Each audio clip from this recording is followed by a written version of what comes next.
Welcome to episode 32 of the Animorphs Read-Along broadcast. Today we are talking about book 28, The Experiment, which I think might be the worst Animorphs cover in the entire series. It's amazing. So the Chee are like, hey, the Yeerks bought a meatpacking plant.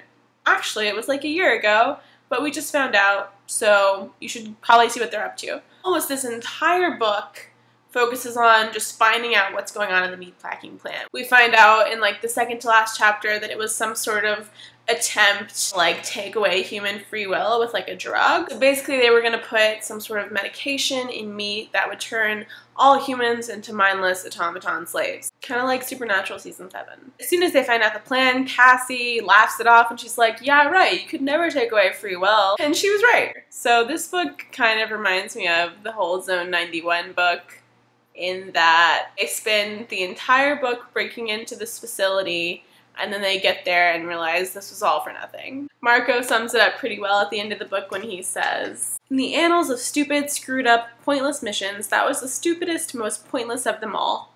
I like that the book acknowledges this. Yes, okay. Having said that, I actually really enjoyed this book. Axe has built himself a little scoop, which I think was a smart decision in terms of like world building and giving Axe a home and some specificity. All we knew about Axe before this was that he like roams vaguely around in the woods, so now like Axe has a home and he has a hangout, and he has television. Axe becoming a TV junkie was a perfect choice. I mean, oh my gosh, his commentary on all the TV shows is hysterical. He loves soap operas, he loves sitcoms, he watches Animal Planet, it's the best. This is one of those books where you can see like its agenda pretty clearly, like similar to book 9 where it was the Yeerks are chopping down the forest, oh no.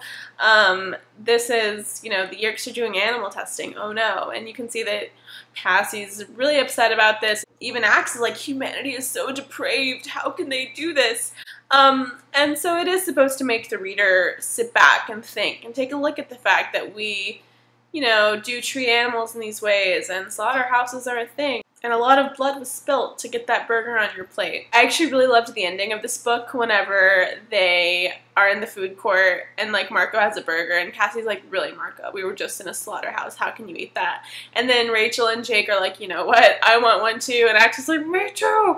And I was like, I relate to this so much because I think about going vegetarian like every other day, but then like burgers are a thing and I just can't. There's a lot of concern over whether chimpanzees are sentient or not. You know, we're sort of treading the same ground as before with like dolphins and whales and, you know, should these animals even be morphed? This is a fun throwaway book. Planning and the executing of the plans took a really long time. I really enjoyed all of that stuff. Like Marco, we got to see Marco driving again, which was so funny. We got some nice like tree hugger moralizing from Cassie, you know, enough to make you really stop and think. It should be noted that there is a scene in this book in which the Animorphs and a bunch of chimpanzees throw poop at Visser 3. So if nothing else, we got that gem out of this one. So yeah, those are all my thoughts about Animorphs number 28, The Experiment. Lighthearted, fun, pointless. I enjoyed this book. The next book is Megamorphs number 3, Elfangor's Secret. If you want to keep up with this read-along, subscribe to this channel or follow me on Twitter, and I will see you on Thursday.